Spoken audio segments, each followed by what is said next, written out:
Hello, my little sunbeams, it's Blue Glasses Girl here. Today, in episode 4, I'm going to give you some top tips on how to manage your social media a little bit better, as life in lockdown can be stressful. We're going to look at mindful visual diaries to help elevate your mood. Enjoy! Hello, it's Blue Glasses Girl here. Hope you're all doing well whilst in self-isolation and that you are all managing really to keep a smile on your face and just do the best that you can, like I was saying on my coffee morning last Tuesday, which was we're all just doing the best we can. So Wise Magazine, who are a wellbeing magazine, you can follow them on Instagram. It's Wise, WIZE. They put a shout out, does anybody want to do any online vlogging or anything online during quarantine? And I said yes, and now I run a virtual coffee morning every Tuesday from my Facebook page, blueglassesgirl.com. So feel free to pop over there at 11 o'clock. You don't have to do anything, just go to the page and you'll see my face streaming live at you. So if you feel like you can cope with that at 11 o'clock on a Tuesday morning, do that. All I ask is that you bring coffee. Sorry, I had an itch. Bring coffee and a question, something to ask me, and we do like live chit chat. So this episode, I wanted to talk about social media and how do we limit our social media whilst we're on lockdown and quarantine. So basically, a couple of tips that I've learned, I wanted just to share them because I'm not sure how much people know. You may know them already, so for those of you who are really tech savvy and you're already aware of this, do apologise. I do use Apple products. I'm recording this on an iPad.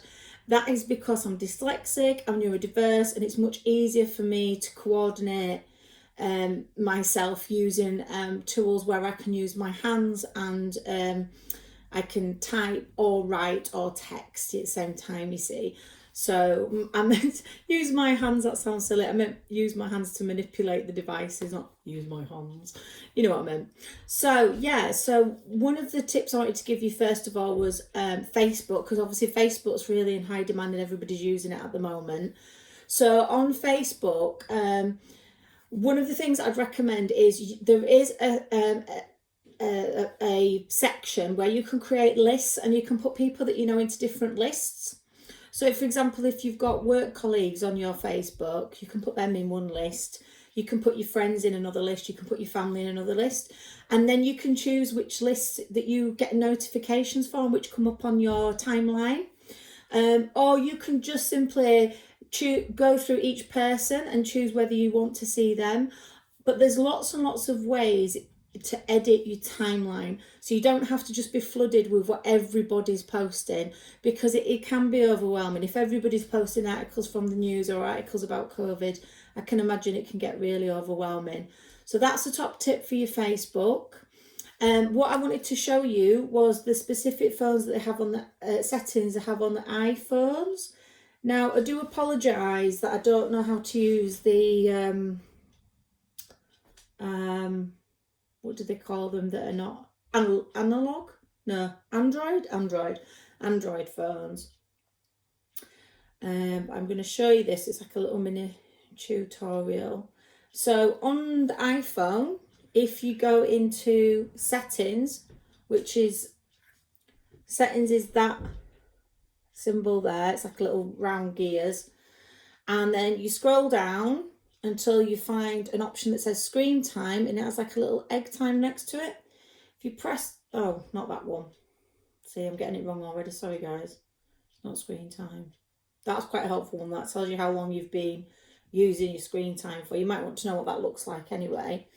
Oh yeah, it is screen time. I wanted to show you something on. I wanted to show you on there. I've got the right one. So you go on screen time, and underneath where it tells you how long you've been on your device for, there's an option for downtime, and whatever time you choose, then you can customize this downtime section and you can change each day and every day. It's got Monday through to Sunday. And so what happens in the downtime is that you either do not get any messages or any phone calls, WhatsApps, anything like that, or you can do it so that it's what they call limited communication. So if you go to communication limits there, you see during allowed screen time. So when your screen time is on, anybody can contact you, but during the downtime, you can have specific contacts. And in there, you can then list the people that you want to contact you. So for example, you can have your parents or your siblings or your best friend be able to contact you any time of day or night, even when your downtime's on, as long as you choose them.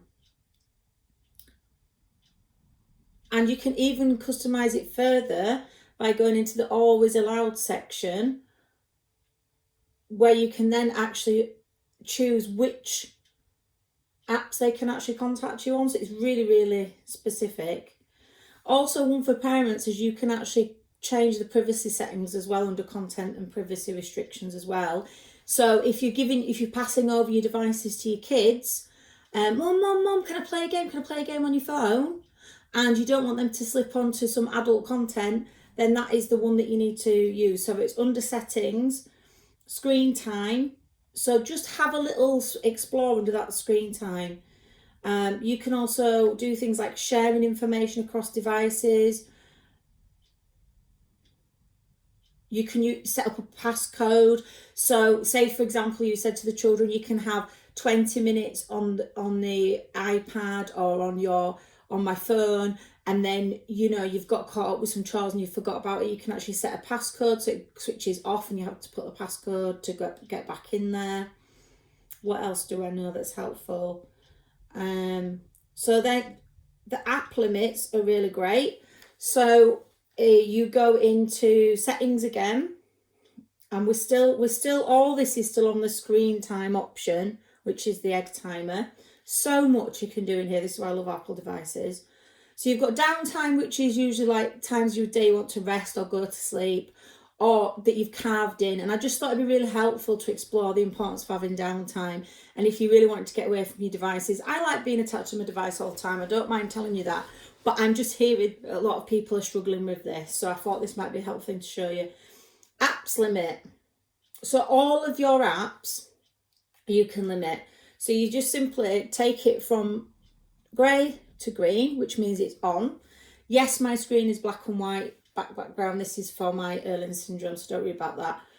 And you can then choose the apps. You can add apps. You can take apps off, so that you can see there I've had Facebook on. I customized it. I can choose exactly what days and times that I don't want to use it. So if you see there, it used to have my work schedule on. So when I was in writing classes, I would have my Facebook app off. So that meant I didn't get any unnecessary pings or reminders, because despite us going into classes or going to work and being advised to switch off our phones or put our phones on silent, we have that many apps now with so many different notifications. I mean, you have shopping apps, don't you?